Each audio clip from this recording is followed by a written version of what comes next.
तुझे कभी पहले नहीं देखा, लेकिन जब मैं अपना नाम बताऊंगा तो कृष्ण मुझे चाचा कह करके पुकारेंगे। चाचा मीन्स काका, जो वहां की भाषा है।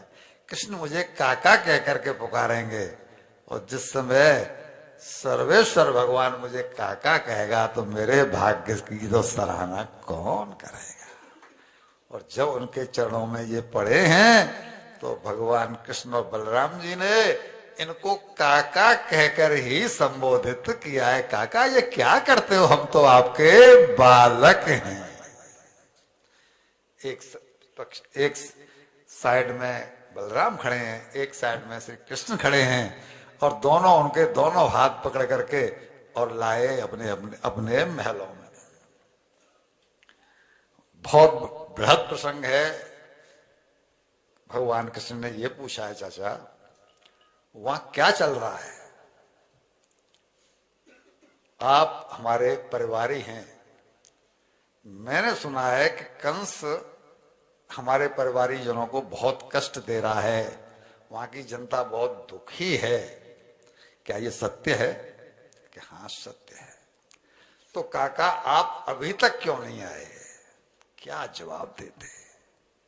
मैं कब से इंतजार कर रहा था कि कोई ऐसा व्यक्ति आए जिससे मुझे वहां की स्थिति के बारे में पता चले। आज आप आए हो तो बताओ क्या समाचार लेकर आए हो, आपके आगमन का हेतु क्या है? अक्रूर जी ने केवल एक भी बात नहीं छुपाई, सब कुछ बता दिया कि मैं निमंत्रण लेके आया हूं, कंस ने मरवाने का तुम्हें प्रोग्राम बना लिया है, तुम दोनों भाइयों को बुलाया है, निमंत्रण में धनुषज्ञ का लेके आया हूं, लेकिन इस समय मैं काका की भूमिका में नहीं, तब दूत की भूमिका में हूं। इस समय मैं दूत की भूमिका में हूं। अगर तुम चाहो तो मुझसे मना कर दो कि हम नहीं जाएंगे, चूंकि मैं तो दूत हूं, तो मेरा कोई आग्रह नहीं, मेरा कोई दुराग्रह नहीं, मैं जाके बता दूंगा कि उन्होंने आने से मना कर दिया है। भगवान कृष्ण कहते हैं काका कैसी बातें करते हो, मैं तो कब से इंतजार कर रहा हूं कि उस मामा को कब जाके गले मिलूं। आज आप आ गए हो, बहुत अच्छा है। लेकिन अपने जब नंद बाबा को और माँ यशोदा को बताया तो सारा प्लान बताया, बाकी ये बताना छुपा गए कि कंस ने हमको मारने के लिए बुलाया है।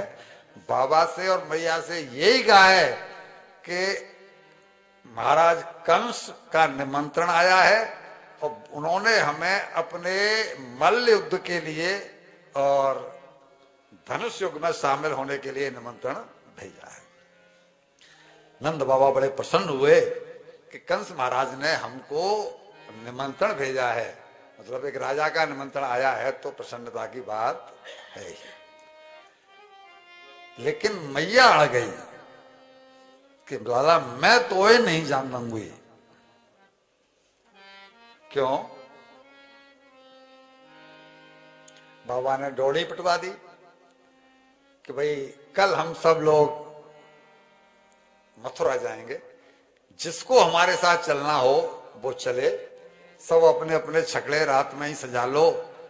और रुपया पैसा तो तब होता नहीं था, तो महाराज कंस को भेंट करने के लिए जिसके घर में माखन हो वो माखन के मटके भर ले, जिसके घर में दही हो दही के, जिसके घर में घी हो वो घी के मटके लेकर के और चलने की तैयारी कर दे।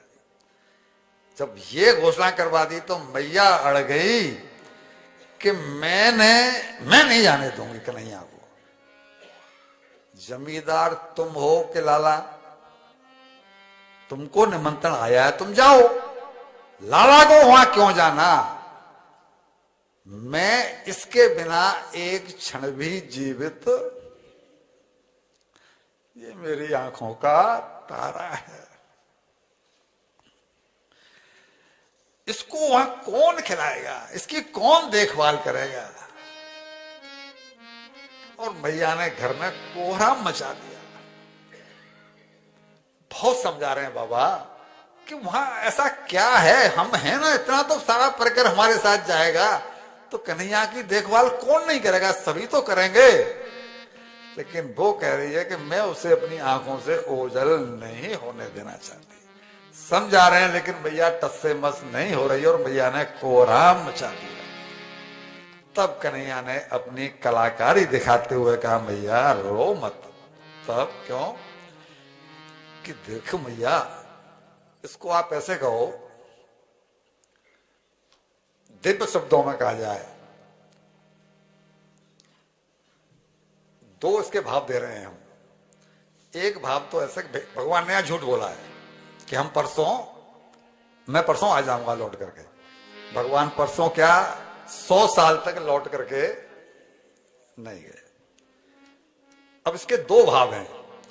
एक बात तो आप ये भी कह सकते हो देहाती भाषा में कि माँ यशोदा की भावनाओं को कैश कराया, मीन्स इंग्लिश में उन्होंने ब्लैकमेल किया। एक भाव ये है कि जैसे दादाजी कहीं, दादा दादी कहीं जाने को हो रहे हो, सूटकेस सब तैयार रखे हैं और तांगे वाला या रिक्शे वाला या टैक्सी वाला आ गया है, तो पोता कहता है कि मैं चलूंगा तुम्हारे संग, मैं चलूंगा। तो दादा दादी कहते हैं, लल्लू हम कहूं ना जा रहे, बस यहीं तक जा रहे हैं, हवा लौट के फिर दोबारा वापस, जिससे कि बच्चा मान जाए रोवे। तो क्या दादा दादी को लाला से प्रेम नहीं है? तो क्या दादा दादी झूठ बोल रहे हैं? लेकिन उनको मालूम है कि इस समय अगर निकल जाएंगे, इसकी ममता में फंस गए, इसकी ममता में फंस गए, इसके मोह में फंस गए, तो फिर मेरे जो उद्देश्य है मेरे अवतार का, दुष्टों का नाश करना, वो पूरा कैसे होगा? तो उसी दादा दादी कहते हैं कि इसके मुंह फंस गए तो तीर्थ यात्रा रह जाएगी, दर्शन भाव नहीं हो पाएगा, हमें तीर्थ यात्रा के लिए जाना है, वो कैसे होगा? झूठ बोलते हैं। उसी तरह भगवान ने यहाँ असत्य का सहारा लिया है, लेकिन उद्देश्य क्या है? बिल्कुल छोटे बालक जैसा, इसको असत्यता की श्रेणी में नहीं है, बल्कि उस क्षण को किसी भी तरह से टाल देना।